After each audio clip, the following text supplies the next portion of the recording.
السلام عليكم ورحمة الله. الحمد لله وكفى وسلام على عباده الذين اصطفى أما بعد فأعوذ بالله من الشيطان الرجيم. بسم الله الرحمن الرحيم. إنا نحن نزلنا الذكر وإنا له لحافظون.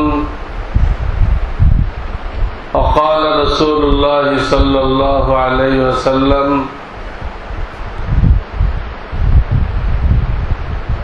فقيه واحد أشد على الشيطان من 1000 عابد أو كما قال رسول الله صلى الله عليه وسلم. জনাব সভাপতি সাহেব, দিগার হাজারাত উলামায়ে কেরাম ও আমার দিন দরদি সুন্নতের আশেক, কোরআনের আশেক অত্র এলাকার মুসলমান ভাইয়েরা, আল্লাহর বড় মেহেরবানি যে আজকে আমরা এই মাদ্রাসার আহ্বানে শরীক হইতে পেরেছি। খাওয়া দাওয়া বড় কথা না, খাওয়া তো প্রত্যেকের ঘরেই কম বেশি আছেই। আসলে মাদ্রাসার ডাকে যে আপনারা এখানে বসছেন, এটা আল্লাহর দরবারে ফটো হয়ে গেছে। কারা কারা এখানে বসে আছে সব ফটো হয়ে গেছে। এটা হাসরের ময়দানে পেশ করা হবে। যে এই লোকগুলোর দিলের মধ্যে কোরআন হাদিসের মহব্বত ছিল, আল্লাহ রসুলের মহব্বত ছিল, তা না হলে এই গরমের মধ্যে কষ্ট করে এখানে কেউ আসতো না। সবাই একটু নিজের ঘরে খায়, ফ্যানের নিচে আরাম করে। আপনারা আসছেন কেন? আসছেন আল্লাহর মহব্বতে, আল্লাহ রসুলের মহব্বতে আপনারা আসছেন। হইতে পারে আল্লাহ এই মজলিসকে কবুল করে নেন, এই মজলিস আমাদের নাজাতের ওসিলা হয়ে যেতে পারে। আমাদের ব্যক্তিগত আমলে অনেক ত্রুটি আছে, কিন্তু এখানে যা আসছেন এটা ব্যক্তিগত আমল না। এখানে আসছেন এটা হাফেজ আলেম তৈরির কারখানা। আমরা তো কিছুদিন পর থাকবো না, মাটির নিচে চলে যাব। আর এক ব্যাচ আসবে, ওরাও মাটির নিচে চলে যাবে, আর এক ব্যাচ আসবে। এইভাবে পালা বদল হইতেই থাকবে। এখন আমরা আছি, আল্লাহ আমাদেরকে কিছু মালিকানা দিছেন। কেন মালিকানা দিছেন? পরীক্ষা নেওয়ার জন্য। তোমাকে কম বেশি কিছু মালিকানা দেওয়া হলো, ক্ষণস্থায়ী মালিকানা। এই মালিকানা পাইয়ে, টাকা পয়সা জমা জমি, মিল ফ্যাক্টরি পাইয়ে তুমি কি আল্লাহর গোলামি করো না শয়তানের গোলামি করো? তুমি জান্নাতের রাস্তায় চলো না জাহান্নামের রাস্তায় চলো?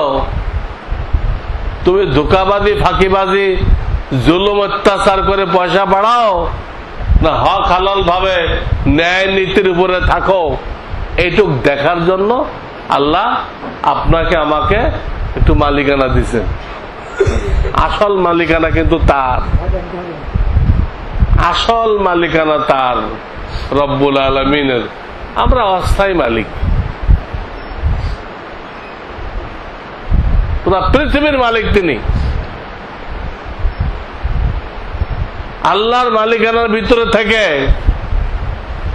কেউ আল্লাহর নাফরমানি করে শান্তিতে থাকবে এর কোনো সম্ভাবনা নেই। আল্লাহর ঘরে থেকে, এ ঘর আল্লাহর দেওয়া,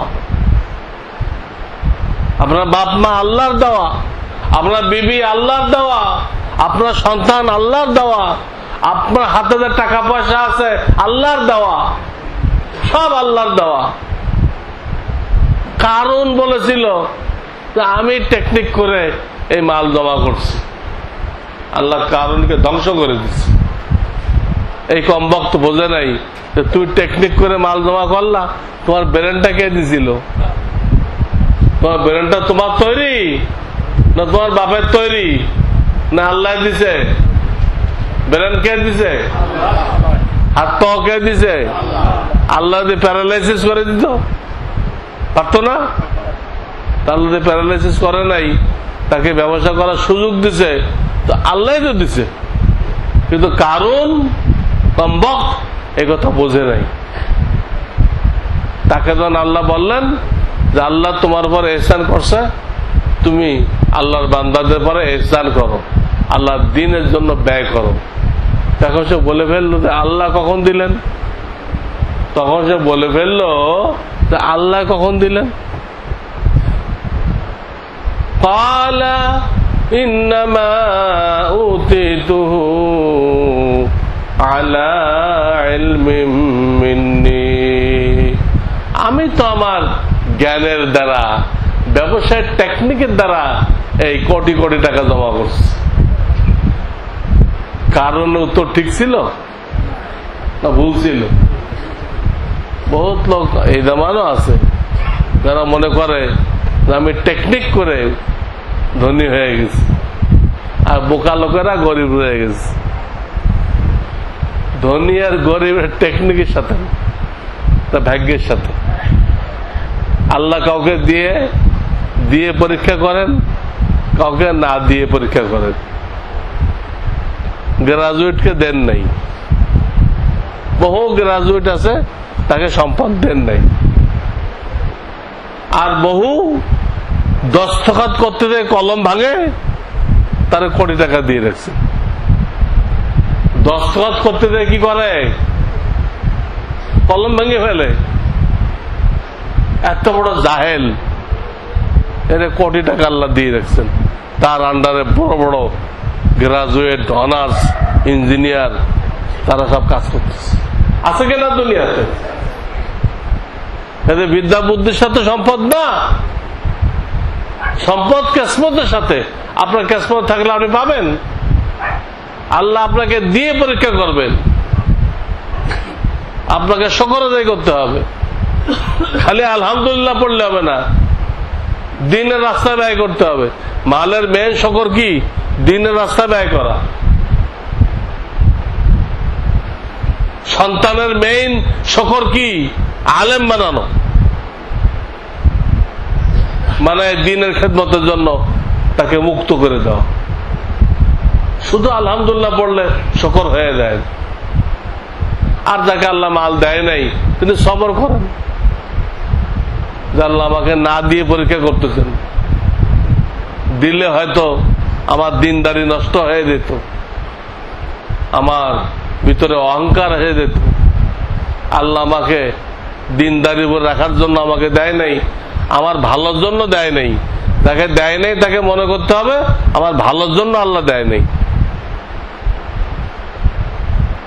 এটা বুঝতে হবে। আল্লাহ তাআলা আমাদেরকে বুঝবার তৌফিক দান করুন। তো আমার সংক্ষিপ্ত কথা এই, শিক্ষা জাতির মেরুদণ্ড, এটা আমাদের সবার মুখস্থ আছে। বাকি কোন শিক্ষা এটা অনেকের ঠিক মতো জানা নেই।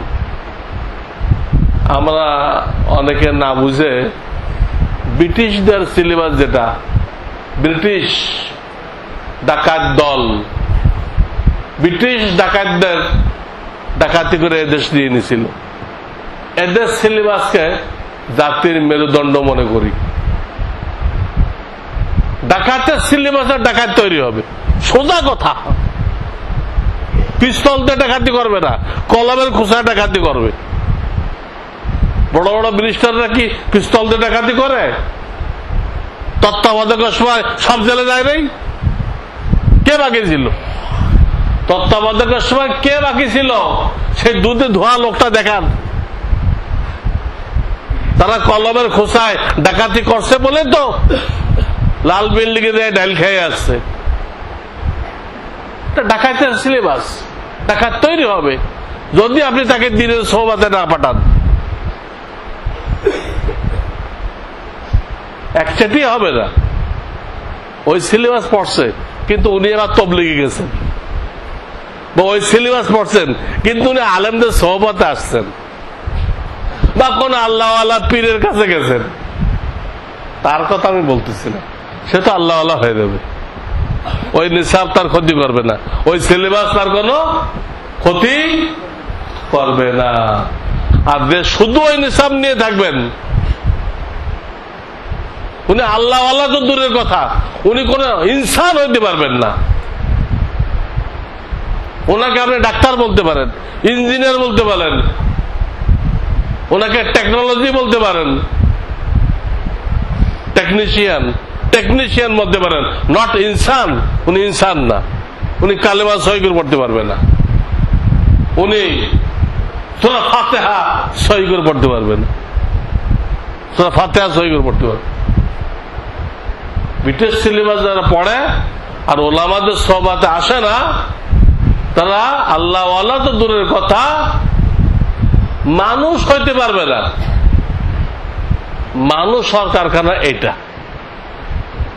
এই মাদ্রাসার ইতিহাস আছে। ব্রিটিশ এদেশ দখল করার আগ পর্যন্ত একটাই শিক্ষার ধারা ছিল, একটাই। ওই এক শিক্ষা ধারা দিয়ে বড় বড় আলেম পয়দা হয়েছে, বড় বড় টেকনিশিয়ান পয়দা হয়েছে, বড় বড় হাকিম ডাক্তার পয়দা হয়েছে, অর্থনীতিবিদ পয়দা হয়েছে। সেই সময় যে সমস্ত বড় বড় আলেম পয়দা হয়েছে, ডাক্তার পয়দা হয়েছে, ইঞ্জিনিয়ার পয়দা হয়েছে, তা এখন কেউ পারতেছে না। তারা যে বিল্ডিং বানায় গেছে, ওই বিল্ডিং তো 500 বছর পরে খাড়া আছে। আর আমাদের ইঞ্জিনিয়ার যে বিল্ডিং বানায়, এতে 100 বছর পর পড়ে যায়। অথচ আমরা দাবিদার সর্বোচ্চ উন্নতির, সায়েন্সের উন্নতির দাবিদার। আমাদের বিল্ডিং 100 বছর টেকে না। এইগুলো সেই জামানা হয়েছে। সিলেবাস কিন্তু একটা, একই সিলেবাস থেকে আলেম হইতেছে, এটাও হইতেছে, দুটো একসাথে হইতেছে। কিন্তু ব্রিটিশ যখন নাকি ছলে বলে কৌশলে এই দেশটা নিয়ে গেল, নিয়ে মাদ্রাসাগুলো বন্ধ করে দিল, ওলামায়ে কেরামকে শহীদ করে দিল, মাদ্রাসার নামে বহু অক্ষ সম্পত্তি ছিল, এগুলো হিন্দুদেরকে জমিদারি দিল, মুসলমানদেরকে বিশ্বাস করলো না, মুসলমানদেরকে নিষ্পেষিত করলো, নীল চাষ করাইতো আর হিন্দুদের গোলামগিরি করাইতো, হিন্দুদের গোলামগিরি। আরে ভাই, আপনি বাইরে যান তো, মোবাইল গুলো বন্ধ রাখেন, আল্লাহর রাস্তায় মোবাইল গুলো বন্ধ রাখেন। আপনার কি নামাজে মোবাইল বন্ধ করেন, চালু রাখেন, কথা বলেন? তো মাহফিল কি এটা ইবাদত না? মাহফিল কোন ইবাদত? দিনে আলোচনা কোন ইবাদত না? ইবাদত না। তাহলে এখানে মাহফিলটা চালু রাখছেন কেন? সাইলেন্ট করে রাখেন। যারা যারা করে তাদের সাথে কথা বলেন। এটা একটা ইবাদত, এত বড় ইবাদত যে সমস্ত ইবাদত এই ইবাদত দ্বারা জিন্দা হয়। এই ইবাদত না থাকলে নামাজ জিন্দা হবে না, রোজা আসতেছে রোজা জিন্দা হবে না, হজ আসতেছে হজ জিন্দা হবে না, কোনটাই জিন্দা হবে না। এত বড় ইবাদত আমরা মাহফিল কি করে গুরুত্ব দেই না, উঠে চলে যাই। অথচ কোরআনের নিষেধ, মাহফিল তো উঠে যাওয়া না যায়। লাম ইয়াযহাবু, সূরা নূরের মধ্যে আছে, লাম ইয়াযহাবু হাত্তা ইয়াস্তাযিনুকা ওয়া ইযা কানু মাআহু আলা আমরিন জামিইন লাম ইয়াযহাবু হাত্তা ইয়াস্তাযিনুকা। উঠে যাওয়া যায় নাই, একান্ত কারো টয়লেট লাগলে ভিন্ন কথা। এত বড় ইবাদত এটা, অন্য কোনো খেয়াল করা যাবে না। তো বলতেছিলাম, একটাই শিক্ষার দ্বারা ছিল, ওই শিক্ষার দ্বারা দিয়ে আলেম হয়েছে, ডাক্তার হয়েছে, ইঞ্জিনিয়ার হয়েছে, পুলিশ সুপার হয়েছে, সব হয়েছে, সব জরুরত পুরো হয়েছে একটা সিলেবাস দিয়ে। পুলিশ সিলেবাস, সে পুলিশ সুপার যে সে সমানে কোরআন তফসির করতে পারে, ইঞ্জিনিয়ার যে সেও তফসির করতে পারে। মানে কোরআন ছাড়া কোনো ডাক্তার নেই। এখন যেন ডাক্তার কোরআন তফসির তো পরের কথা, দেখে পড়তেও পারবে না। আর আমাদের মেডিকেল সায়েন্সে ডাক্তার বানিয়ে দিছে। আমাদের ডাক্তার গোলাম হায়দার সাহেব, উনি তো আমাদের কাছে শিখছেন, আলাদাভাবে শিখছেন, উনি পড়তে পারবেন। এই মাদ্রাসা যারা করছেন, চালাই দিচ্ছেন, আপনারা সবাই চালাই দিচ্ছেন। তার মধ্যে আবার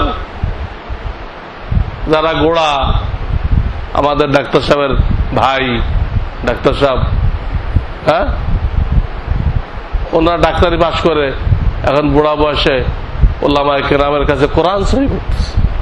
কিন্তু ওই জামানায় তা ছিল না। ওই সিলেবাসটা এরকম, কোরআন শিখে ডাক্তার হইতে হবে, কোরআন শিখে ইঞ্জিনিয়ার হইতে হবে, কোরআন শিখে পুলিশ সুপার হইতে হবে। মূল শিক্ষা হলো কোরআন, ও সাথে ওইগুলো। ব্রিটিশ আসার পরে এটা ভাগ হয়ে গেল। ব্রিটিশ মাদ্রাসা বন্ধ করে দিল, দিয়ে তারা কিছু স্কুল কলেজ চালু করলো। ওখানে কোরআন হাদিসে পারদর্শী হবে, ফিকহ তাফসীর উসুল বালাগাত বুঝবে, এমন কোন ব্যবস্থা তারা রাখলো না। মুসলমানদের খুশি করার জন্য দুই একটা দিনিয়াত রাখলো, মুসলমান বিগড়াই না দেয় এইটুক রাখ। দিন এলেম তারা উঠাই দিল। তারা রাষ্ট্রীয় ক্ষমতা দিয়ে পুরা ভারতবর্ষে, গ্রেট ভারতে ওই শিক্ষা চালু করল। ওলামা তো সব শেষ, কিছু ওলামা বেঁচে ছিল, অল্প কিছু ওলামা। তারা দেখলো সিংহাসন তো গেছে, সিংহাসন তো মুসলমানদের হাত থেকে চলে গেছে, ইসলামটা না যায়। হয়তো একদিন দুশ্মনদেরকে তাড়ানো যাবে,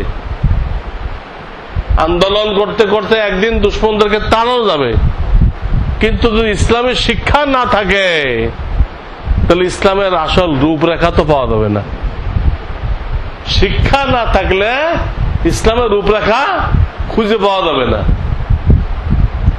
এই জন্য তারা দারুল উলুম দেওবন্দ, ভারতের উত্তরপ্রদেশে ইউপিতে একটা থানা শহর, দেওবন্দ একটা থানা শহর।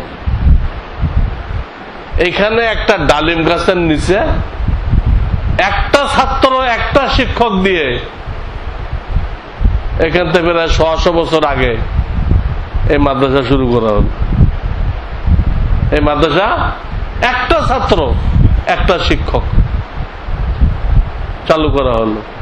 শিক্ষকের নাম মোল্লা মাহমুদ, ছাত্রের নাম মাহমুদুল হাসান। পরবর্তীকালে ইংরেজ ভাগছে, তার মেইন আন্দোলন করছে এই প্রথম ছাত্র যে মাহমুদুল হাসান, শাইখুল হিন্দ হয়ে গেছে, পুরা ভারতের শায়েখ হয়ে গেছে। তার শাগরেদদের আন্দোলনে ইংরেজ দেশ থেকে পালাইছে, ওনারা এই মাদ্রাসা কায়েম করলেন। করে আপনাদের মতো তখন যারা মুসলমান ছিল, মুসলমান তখন খুবই গরিব, খুবই জরাজীর্ণ, কঠিন অবস্থায়, তাদেরকে ইংরেজরা এমন করে রাখছে মাথা উঁচু করার কায়দা নেই। কোনো চাকরি বাকরি দিত না, কোনো ব্যবসার সুযোগ দিত না। হিন্দুদের গোলাম বানায় রাখছিল, মুসলমানদেরকে হিন্দুদের গোলাম বানায় রাখছিল ইংরেজরা। ওরা ছিল জমিদার আর এই প্রজা ছিল মুসলমানরা। এই দেওবন্দ থেকে আপনাদের মতো মুসলমানদের কাছে যে ছাত্র কালেকশন করা হলো। ছাত্র ভাই আপনার ছেলেটা দেন। আর যাদের যাকাত আসে এরকম কিছু লোকের থেকে যাকাত কালেকশন করা হলো। ধনীদের থেকে কিছু যাকাত নেওয়া হলো আর গরিবদের থেকে কিছু ছেলে নেওয়া হলো, নিয়ে এই মাদ্রাসা কায়েম করা হলো। আজকে অন্তত সেখানে 20-30 হাজার ছাত্র, একটা ছাত্র দিয়ে শুরু করা হয়েছিল। আজকে সেখানে ছাত্র সংখ্যা কত? 20-30 হাজার। দেওবন্দের ছাত্র সংখ্যা একটা মাদ্রাসা, অন্তত 200-300 বিঘা জমির উপরে এই মাদ্রাসা। আল্লাহ আমাকে বহুবার সেখানে নিছেন, দেখার সুযোগ দিচ্ছেন। তো আমাদের সেই মুরব্বীরা এই দেওবন্দ মাদ্রাসা কায়েম করলেন। ওখান থেকে দাওরা পড়ে পড়ে, টাইটেল পড়ে পড়ে পুরা ভারতে ছড়াই পড়লো, পুরা ভারতে ছড়াই পড়লো। আজকে আপনি বাংলাদেশ, ভারত, পাকিস্তান যত কওমিয়ত দেওবন্দি এক কথা, কওমিয়ত দেওবন্দি এক কথা, যত কওমি মাদ্রাসা দেখতেছেন সব ওই মাদ্রাসাতে যারা পড়ে আসলো, ফারেক হয়ে আসলো, পাশ করে আসলো, তারা চালু করলো। এখন এই মাদ্রাসার সংখ্যা কত লাখ আমি বলতে পারবো না। শুধু ভারত, পাকিস্তান, বাংলাদেশ না, এই মাদ্রাসা এখন লন্ডন ছড়াই গেছে, এই মাদ্রাসা এখন আমেরিকা ছড়াই গেছে। আমার অন্তত 10-15টা ছাত্র, আমার নিজের 10-15টা ছাত্র 15টা মাদ্রাসা করছে আমেরিকায়। আলেম তো আমি একা না, আমার মতো কত আলেম আছে, তাদের ছাত্ররা গেছে না। আমার ছাত্র 15টা মাদ্রাসা করছে আমেরিকায়, আর 15টা মাদ্রাসা করছে লন্ডনে। আবার কিছুদিন আগে আর এক গ্রুপ চলে গেছে জাপান, আমার ছাত্ররা জাপানে এই কওমি ভাষা করার জন্য চলে গেছে, আমার কাছ থেকে দোয়া নি। এই মাদ্রাসাকে আল্লাহ তাআলা দুনিয়াতে ছড়াই দিচ্ছে। সেই দেওবন্দ, দারুল উলুম দেওবন্দ মাদ্রাসার ব্রাঞ্চ, শাখা এটা। এই মাদ্রাসার গোড়া হলো দেওবন্দ, আর দেওবন্দের গোড়া হলো মদিনা শরীফ, ওই সবুজ গম্বুজ। যত কওমি মাদ্রাসা দেখতেছেন, দেওবন্দি মাদ্রাসা দেখতেছেন, এর গোড়া কোথায়? ওই ভারতে। আর ভারতে আসছে কই থেকে? মদিনা থেকে। একদম অরিজিনাল গোড়া মদিনায়। তো দেওবন্দি মাদ্রাসা কেন বলা হয়? যেহেতু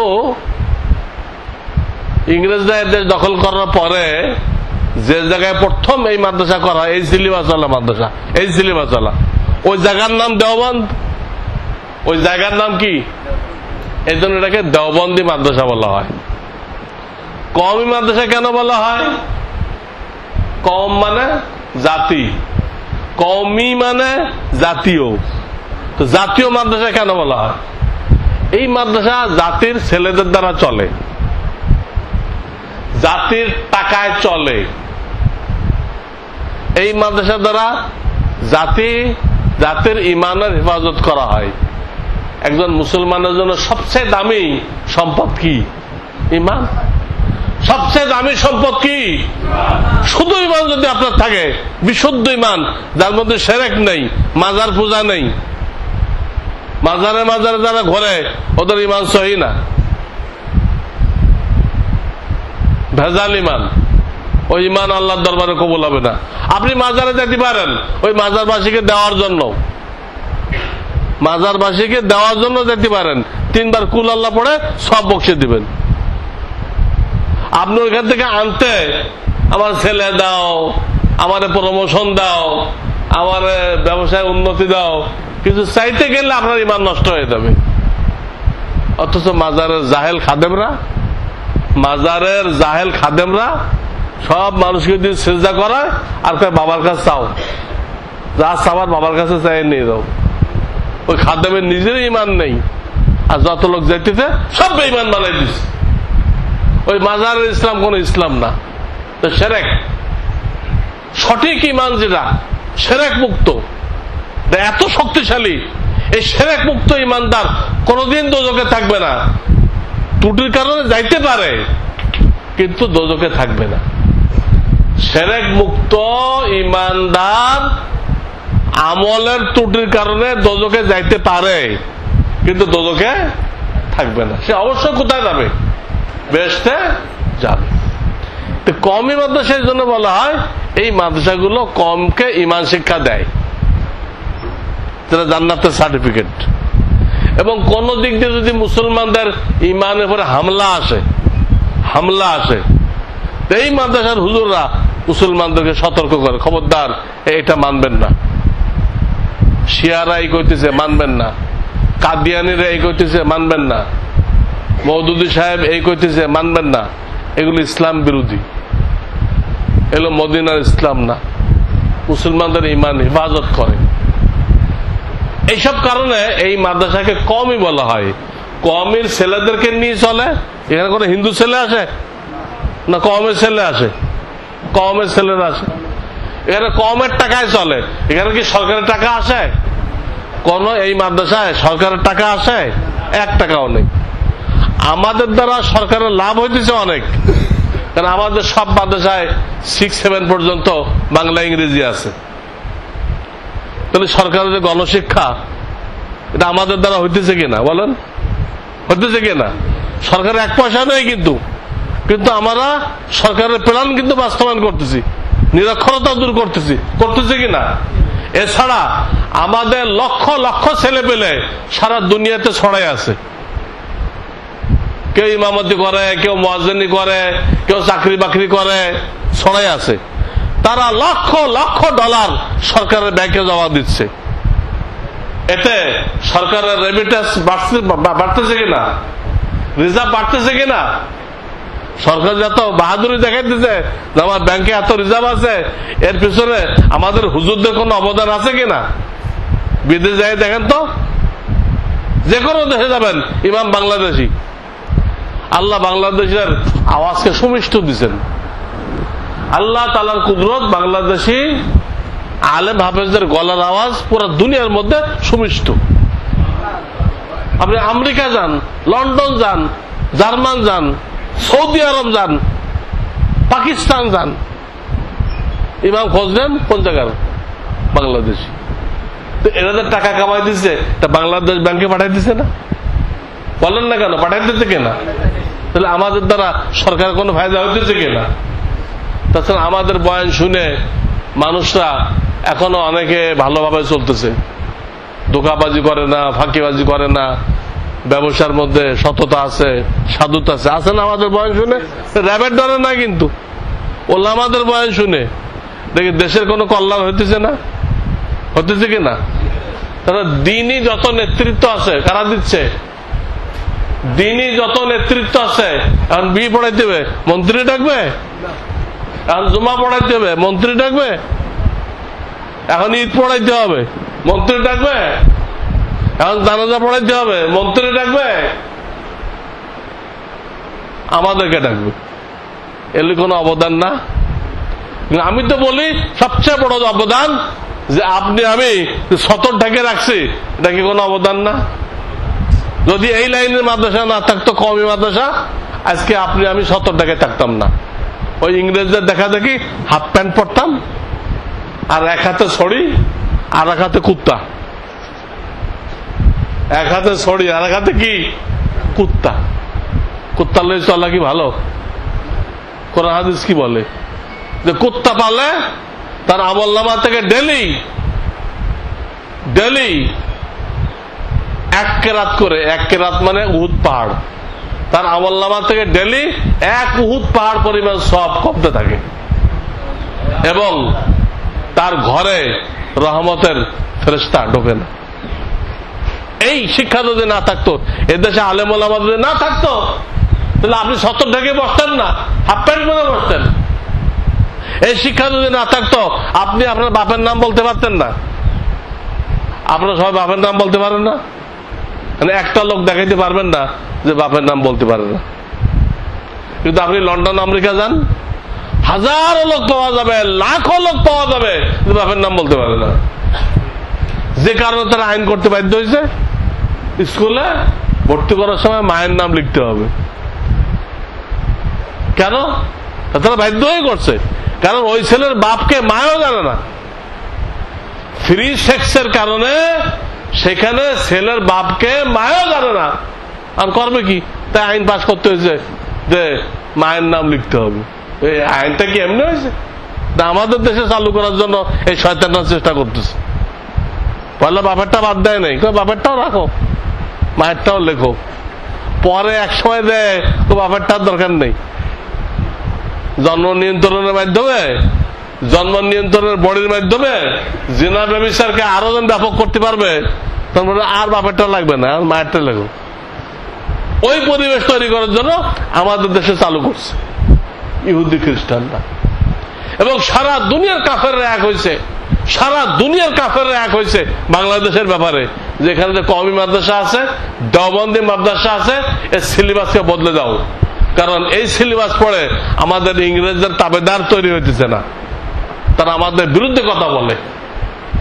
সারা দুনিয়ার কাফেররা, লন্ডন বলেন, আমেরিকা বলেন, ভারত বলেন, চীন বলেন, জাপান বলেন, সব এক হয়েছে। সরকারকে চাপ দিচ্ছে, সরকারকে চাপ দিচ্ছে যে কওমি ভাষাগুলো সিলেবাস তোমরা দাও, ওদের সিলেবাস বাতিল করো, তোমরা সিলেবাস দাও।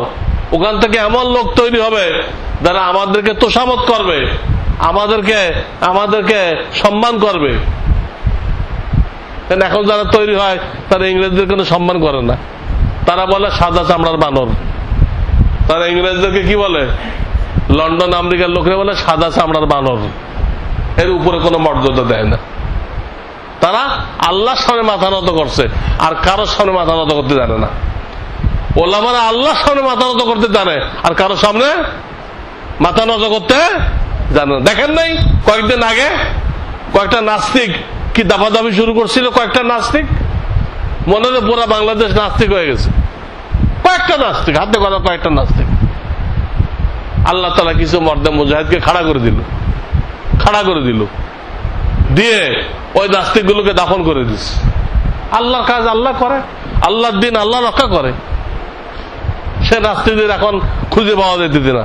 শুনলাম সরকার নাকি তাদেরকে আমেরিকা পাঠিয়ে দিচ্ছে, তাদের নিরাপত্তা নেই। অথচ তাদের দাপট তো দেখেন নাই।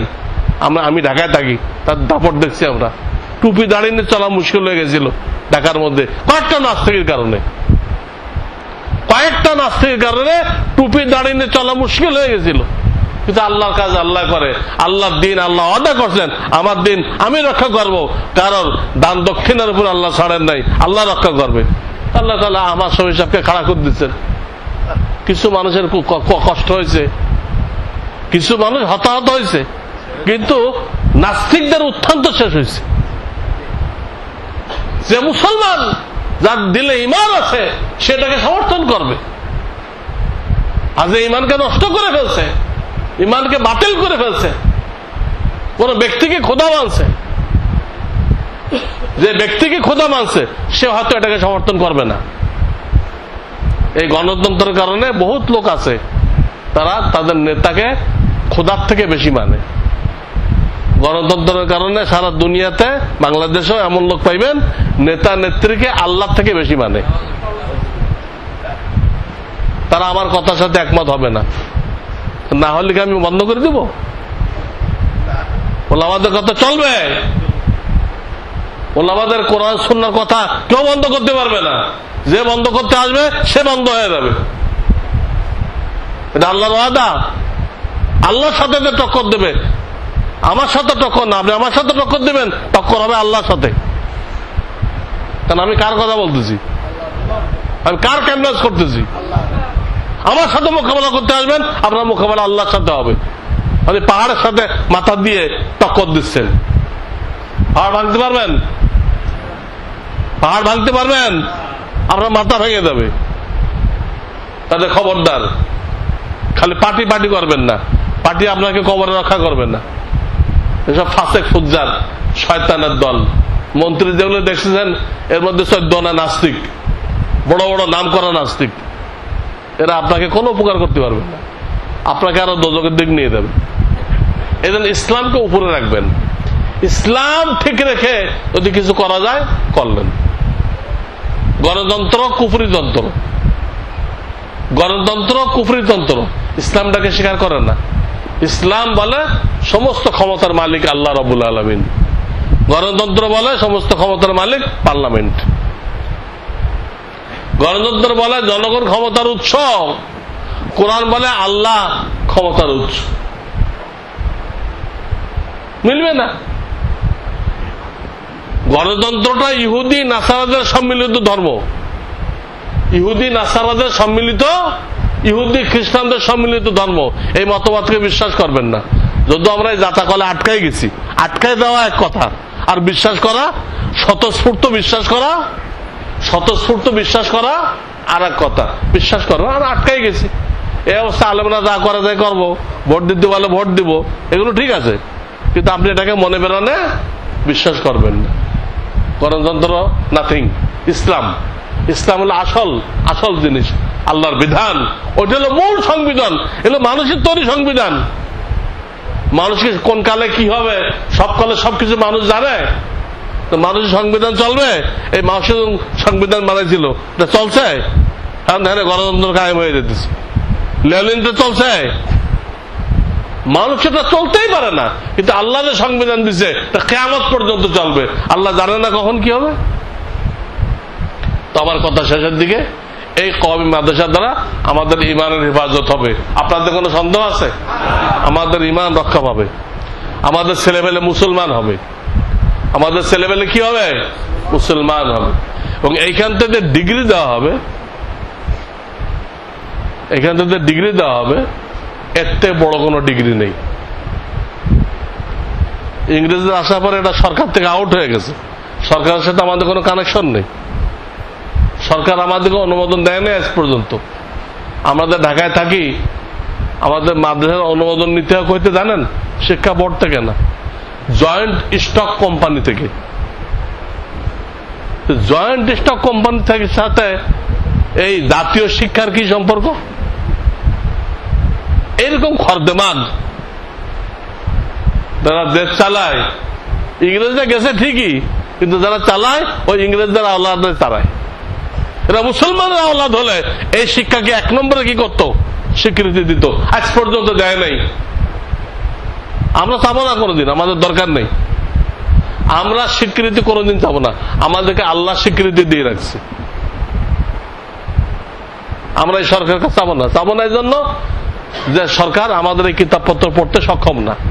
আমাদের কোন একটা কিতাব যদি এই সরকারের কাছে পেশ করা হয়, একটা লাইন পড়তে পারবে না, একটা লাইন, আধা লাইন, কোয়ার্টার লাইন পড়তে পারবে না। স্বীকৃতি কি দিবে? এখানে সাপ আছে না ব্যাগ আছে? কিছুই বোঝে না। এগুলো কোন আলেম চায়, কিন্তু এটা চাওয়া ঠিক না। যেটা আল্লাহ ফরজ করে দিছে, যেটা আল্লাহ স্বীকৃতি দিতে যে এটাই একমাত্র এলেম। স্কুল কলেজে তো পেট পালার জন্য হেকমত হুনার, স্কুল কলেজটা পেট পালার জন্য কি হেকমত হুনার, ওটা এলেম না। এলেম কোনটা? কোরআন হাদিসেরটা, এটা এলেম। আল্লাহ স্বীকৃতি দিয়ে দিছে, আর কারো স্বীকৃতির দরকার নেই। তো বলতেছিলাম এখান থেকে ডিগ্রি দেওয়া হয় নায়েবে নবী। কি ডিগ্রি দেওয়া হয় বলেন? এর থেকে বড় কোন ডিগ্রি আপনি দেখাইতে পারবেন? কি গ্রাজুয়েট পড়ো না নায়েবে নবী পড়ো? হ্যাঁ, রিক্সাওয়ালার ছেলে, তাঁতির ছেলে হাফেজ হয়ে গেছে, সে বঙ্গভবনে নামাজ পড়াই দিছে। কোথায় নামাজ পড়াই দিছে? তাঁতির ছেলে বঙ্গভবনে নামাজ পড়াই দিছে। রিক্সাওয়ালার ছেলে, ঠেলা গাড়িওয়ালার ছেলে এই মাদ্রাসায় পড়ে হাফেজ হয়ে গেছে। তার পিছনে প্রেসিডেন্ট মন্ত্রীরা ইক্তেদা করতেছে। আল্লাহ দুনিয়াতে তাকে সম্মান দিয়ে দিচ্ছে, সবাই তাকে ইক্তেদা করতেছে। সে উপরে, তার দাম বেশি। সারা দুনিয়া বিক্রি করলে তার একটা আলিফের সমান হবে না। সেটা আলিফ শিখছে, আলিফ বা এই সারা দুনিয়া বিক্রি করলে এক আলিফের দাম হবে না। কি মনে করে? এমন ডিগ্রি দেওয়া হবে, এর চেয়ে দামি কোনো ডিগ্রি নেই। এবং এই লোকগুলো এরকম, এই মাদ্রাসায় যারা পড়ে, হাদিস আসছে যে এই লোকগুলোর ওসিলায় আল্লাহ পুরা দুনিয়াবাসীকে পালতেছেন। এই ছাত্রগুলোর ওসিলায় পুরা দুনিয়াকে আল্লাহ খাওয়াই দিচ্ছেন। হাদিস আসছে এই মাদ্রাসায় কোন হাদিস পড়ানো হইতেছে, এই ধরনের মাদ্রাসায়, এতে আল্লাহ খুশি, সবাইকে খাওয়াইতেছে। অর্থাৎ এই মাদ্রাসায় যারা আছে ছাত্র, এরা হলো বর, এরা হলো কি, আর বাকি দুনিয়ার লোকেরা বরযাত্রী, সব বরযাত্রী। যদি এই মাসাগুলো বন্ধ করে দেওয়া হয়, বরযাত্রীদের খানা দেওয়া হবে। আপনি বর না নিয়ে একদল বরযাত্রী গেছেন, বললো বর কই? তো বর আগামী মাসে আসবে, দিবে আপনাদের খানা দিবে? এদের ওসিলা খাইতেছেন। ব্যবসায় বরকত হইতেছে এই মাদ্রাসার ওসিলায়। স্পষ্ট হাদিস, লাআল্লাকা তুরজাকু বিহি ইন্নামা তুরজাকুনা বিযুআফাইকুম। আপনি ব্যবসা করেন, আপনার ব্যবসায় বরকত হইতেছে এই কওমি মাদ্রাসার ওসিলায়। আপনি জমিন আবাদ করেন, আপনার জমিনে ফসল হইতেছে এই কওমি মাদ্রাসার ওসিলায়। আপনি চাকরি করেন, আপনার চাকরির বেতন আল্লাহ দিচ্ছে এই মাদ্রাসার ওসিলায়।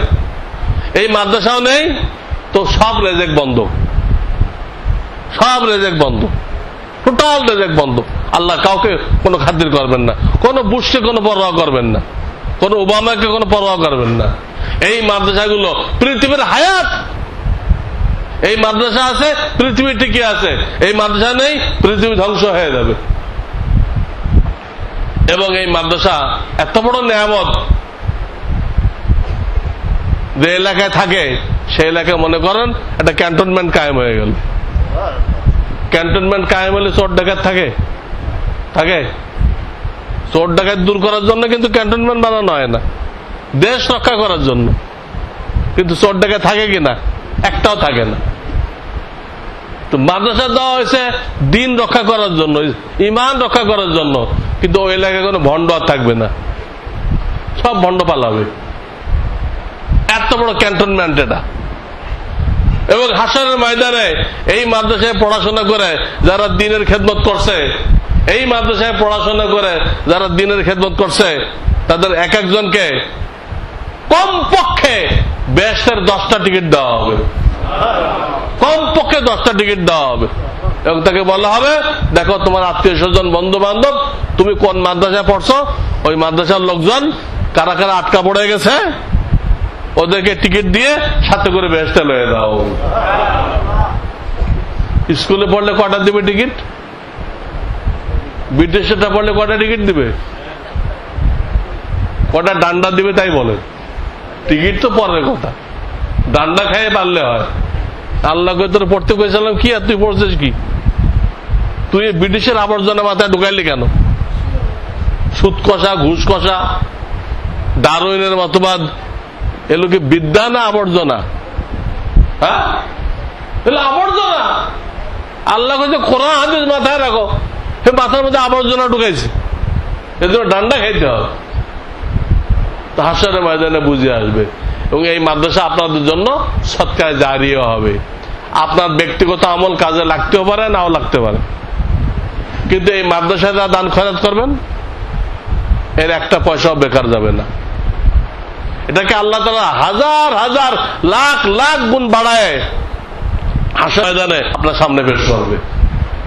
এই আলেম হাফেজরা আপনাকে হাসরের ময়দানে ছেড়ে রেখে, হাসরের ময়দানে ফেলে রেখে এরা বেহেশতে যেতে পারবে না, এরা আপনাকে খুঁজবে। একিন রাখেন, একিন রাখেন। আপনার সাহায্যে যারা হাফেজ আলেম হয়েছে, গরিবের ছেলেরা, এরা আপনাদেরকে হাসরের ময়দানে বিপদে রেখে তারা জান্নাতে যাবে না, আপনাদেরকে খুঁজবে। আপনাদের একিন হয়? এটা টিকায় রাখতে হবে। টিকায় রাখতে রাজি আছেন? এই টিকায় রাখার জন্য যখন যে ফসল হয়, এই ফসলের থেকে একটা অংশ দিবেন, একটা বাৎসরিক চান্দা দিবেন। আবার একটু আগে যে বললো আজীবন সদস্য নেওয়া হইতেছে, আজীবন সদস্য যত হোক, আজীবন সদস্য 2000 হইতে পারে, আজীবন সদস্য 5000 হইতে পারে, যত হয় তত আমরা নিব। কিন্তু শর্ত হলো বৎসরে আপনি 1000 টাকা কমপক্ষে, বেশি দেওয়া নিষেধ না, কমপক্ষে 1000 টাকা দিবেন। চাই কিস্তি কিস্তি করে দেন, চাই এককালীন দেন। মাসে 100 করে দিতে পারেন, আর এককালীনও দিতে পারেন। যে কেউ কমপক্ষে 1000 টাকা দিবেন, বেশি কোনো নিষেধ নেই, যত আল্লাহ তৌফিক দিবেন তিনি এই মাদ্রাসার আজীবন সদস্য হয়ে যাবেন ইনশাআল্লাহ। হাসরের ময়দানে আল্লাহ ওই লিস্ট ধরে ডাক দিবে, কারা কারা আদার সাকি মাদ্রাসার আজীবন সদস্য ছিলে, তোমরা একদিন হয়ে যাও। আল্লাহ আপনাকে কবুল করুন। সবাই নিয়ত করেন, এই এলাকা যারা আছে সবাই নিয়ত করেন। হ্যাঁ, মোহতাম সাহেব কয়েকগুলো নাম লিখে নেন, যারা হাত তুলতেছে এদের নাম লিখে নেন, আগে দেন। যারা যারা হাত তুলতেছে নাম লেখাই নেন। ইনশাআল্লাহ এটা হাসরের ময়দানে কাজে আসবে।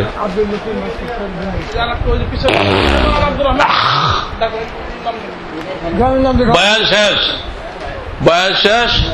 একটা আয়াতের তর্জমা বলতেছি, একটা আয়াতের তর্জমা বলতেছি। আল্লাহ তাআলা কোরআনে বলছেন,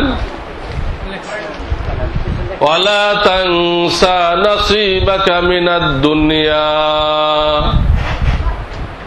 ওয়ালা তানসা নাসিবাকা মিনাদ দুনিয়া। এই মানুষ, তুমি সারা জীবন কষ্ট করে যে পয়সা করে জমা করলে, খুব খেয়াল করে নেওয়ার দিকে আল্লাহ কি বলতেছেন, এটা কোরআনের আয়াত।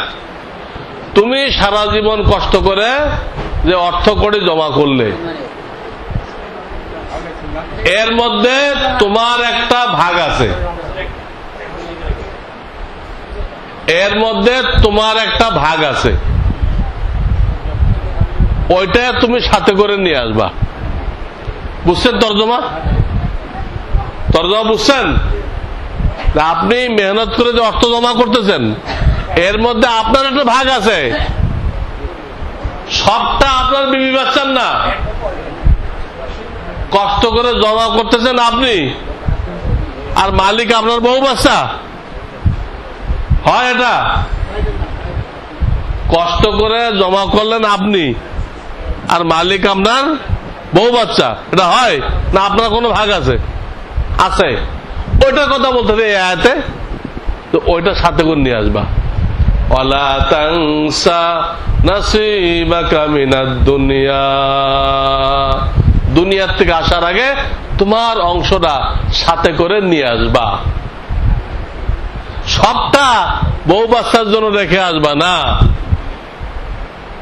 সবটা রেখে আসবা না। অনেক লোক সবটা রেখে দেয়। ঢাকায় একজন নাম করা বক্তা ছিল, অনেক বড় বক্তা, আপনারা তার নাম টাম শোনেন নাই। এই বক্তার নাম হলো মাওলানা আব্দুল গফফার। বিশাল শরীর, হ্যাঁ, ওয়াজ করতো। আরে আমার আল্লাহ রে, মাল দিল্লি গাধা রে, গাধা গেল ময়রা, মাল রইল পয়রা। কোন গাধার কথা কইছে? যে সব সম্পদ বিবি বাচ্চার জন্য রেখে গেছে, নিজেরটা সাথে করে নেয় নেই। নিজেরটা সাথে করে নিতে হবে, তো সাথে করে কেমনে নিবেন? এটা কোনো তরিকা না যে একটা ব্যাগ ভরে 5 লাখ টাকা বা 10 লাখ টাকা আপনার লাশের সাথে আপনার পাশে শোয়াই দেওয়া হলো। তো কোরআনে কইছে তোমারটা নিয়ে আসবা, কোরআনে কইছে তোমার ভাগটা কি করবা, নিয়ে আসবা। তো ওনার লাশের পাশে কি করলেন? হ্যাঁ, 10 লাখ টাকা ব্যান্ডেল করে দিয়ে দিলেন। এই কি সাথে নেওয়া হলো? এটা সাথে নেওয়ার তরিকা না। সাথে নেওয়ার তরিকা হলো এই, এখন যে আজীবন সদস্য বানানো হইতেছে, এখানে এককালীন চাওয়া হলো, যে কোনো ফসল হয় তার 1 ভাগ দিবেন। যারা কাপড় তৈরি করেন, হ্যাঁ, প্রতি লটের থেকে কিছু এদিকে দিবেন। এইভাবে দিতে থাকবেন। এই হলো সাথে করে নেওয়ার তরিকা। এই মাদ্রাসাগুলো আবার দেখতে হবে। হাসরের ময়দানে নবীজির শাফাত ছাড়া কোন উপায় কি থাকবে বলেন তো? থাকবে? অথচ নবীজি বলতেছে, যে ব্যক্তি কোরআন জিন্দা রাখার জন্য, কোরআন আল্লাহ জমিনে কায়েম করার জন্য কোন আর্থিক অবদান রাখে নাই, আমি তার বিরুদ্ধে আল্লাহর দরবারে নালিশ করব। 19 পারার প্রথম পৃষ্ঠা আয়াত, 19 পারার প্রথম পৃষ্ঠায়, وقال الرسول يا ربي إن قوم اتخذوا هذا القرآن مهجورا وقال الرسول يا ربي إن قوم اتخذوا هذا القرآن مهجورا। পরওয়ারদিগার, আমার উম্মতের এই লোক কোরআনের ব্যাপারে, কোরআন কিভাবে মানুষরা শিখবে, কিভাবে জমিনে কায়েম হবে, কিভাবে পৃথিবীতে ছড়াই পড়বে, এই ব্যাপারে তারা কোনো অবদান রাখে নাই। তো আল্লাহ রসুল যদি কারোর বিরুদ্ধে এই অভিযোগটা আনে, তো সে কি নবীজির শাফাত পাবে? যার বিরুদ্ধে অভিযোগ করবে তার জন্য শাফাত করবে? ইনশাআল্লাহ যারা এই মাদ্রাসার সদস্য হবেন তারা এই অভিযোগ থেকে বেঁচে গেলেন, এই অভিযোগ থেকে বেঁচে গেলেন। আপনার বিরুদ্ধে এই অভিযোগ আর নেই। আপনি কোরআন কায়েম হওয়ার জন্য অবদান রাখছেন,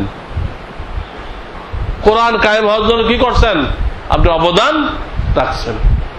এই জন্য যাদের যা তৌফিক আছে, ওই আপনার বিবি করবে, ছেলে করবে, ওই আশায় বসে না থাকে আপনি নিজেই কি করেন, যতটুকু পারেন এখানে দিয়ে যান।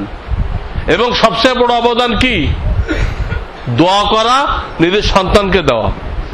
সবচেয়ে বড় অবদান কি?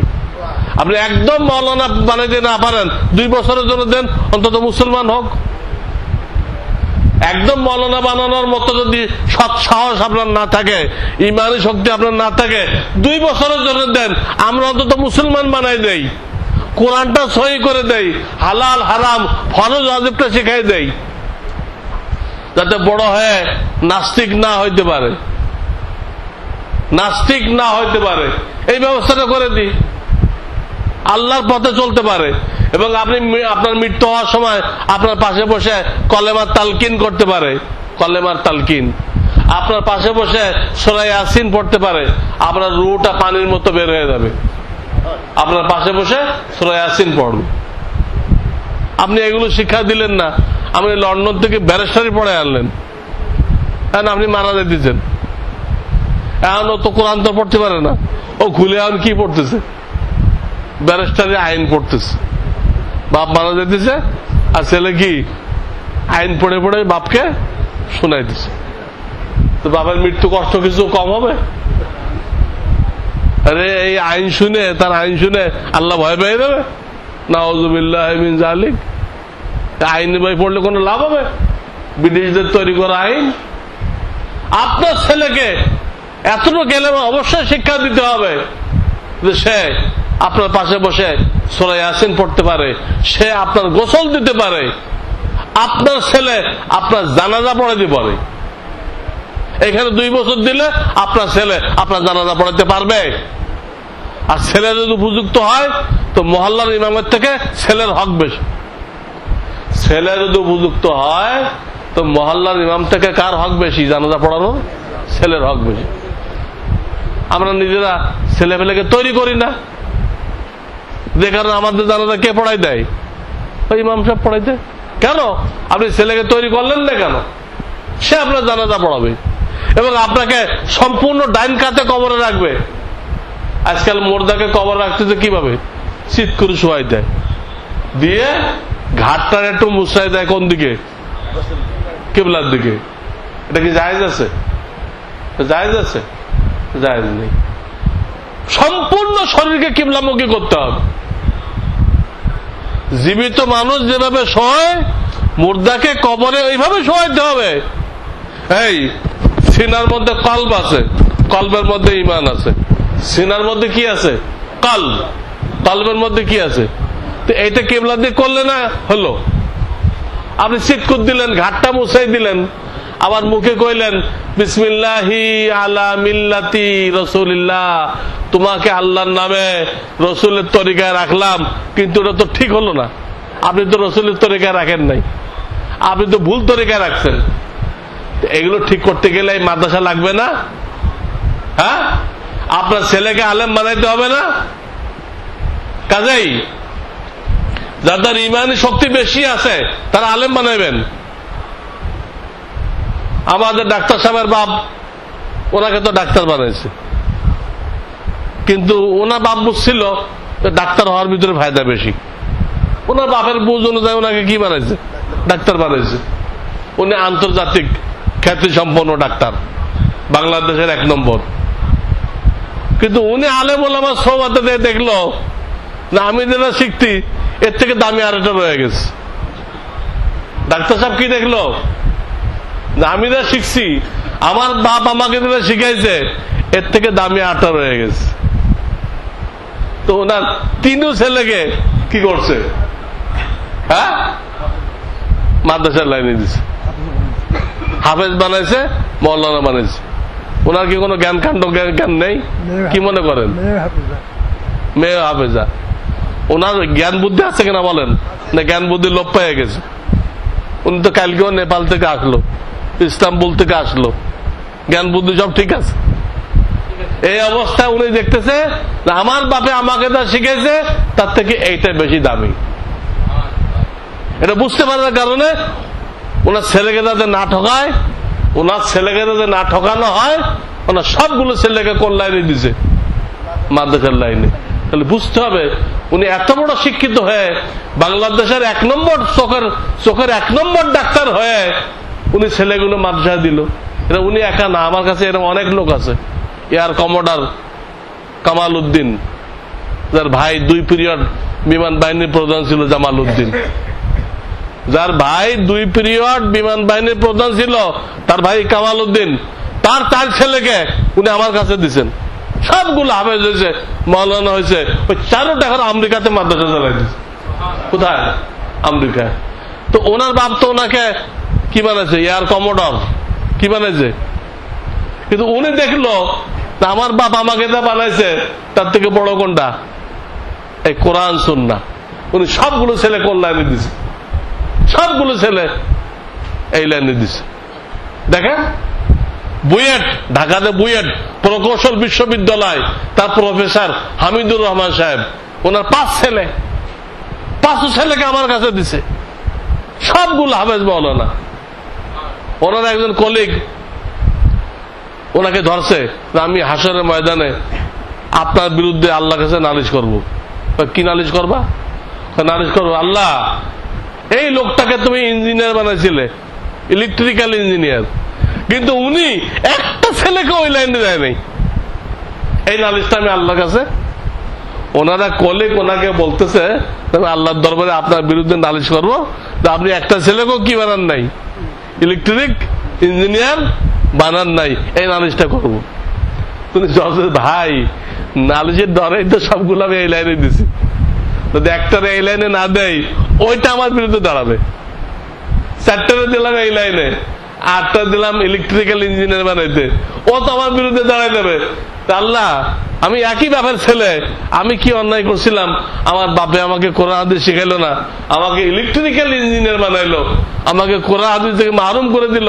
এই নালিশের ডরে আমি সবগুলো কি করছি? মাদ্রাসায় দিছি।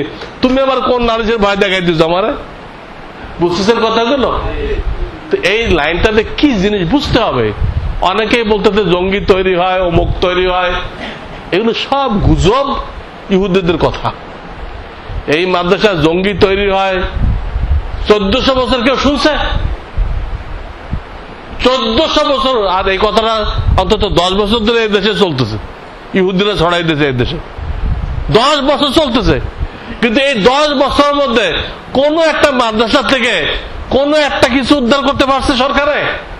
আমি চ্যালেঞ্জ করতে সরকারকে, কোন একটা মাদ্রাসা থেকে আপনি দেখান যে একটা এয়ারগান উদ্ধার করছেন, একটা এয়ারগান উদ্ধার করছেন।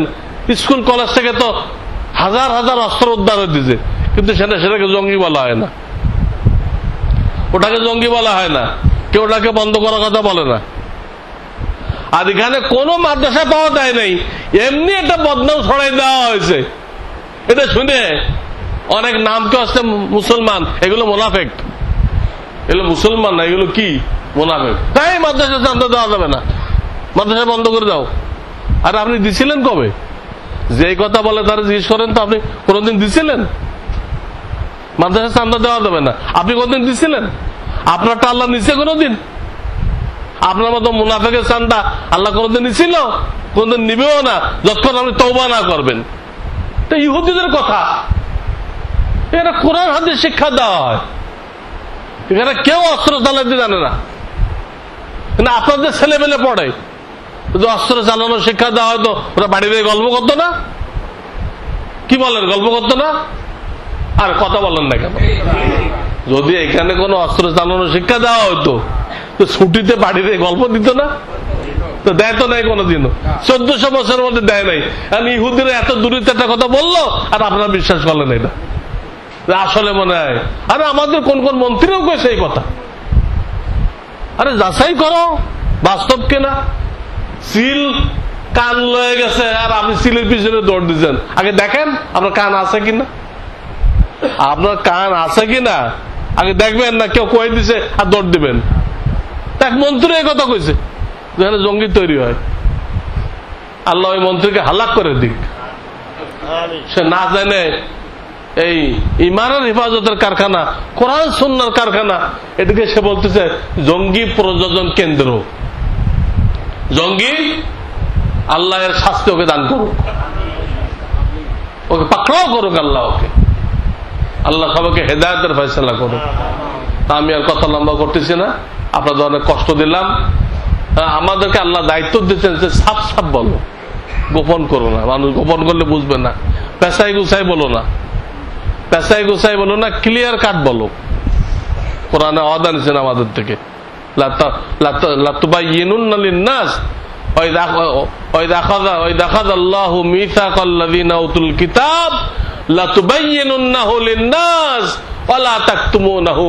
হে আলেমরা, তোমরা ওই সময়কে স্মরণ করো যখন আল্লাহ তোমাদের থেকে ওয়াদা নিয়েছিলেন যে তোমরা দ্বীনের কথাগুলো পরিষ্কার বলবা, গোপন করবা না।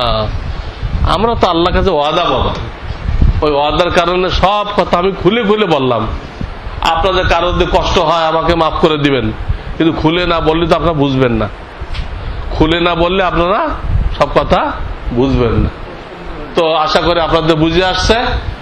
এই মাদ্রাসা যেই শুরু করুক, ডাক্তার সাহেব শুরু করুক, ওনার ভাই শুরু করুক, শুরু তো আল্লাহ করছে আসলে।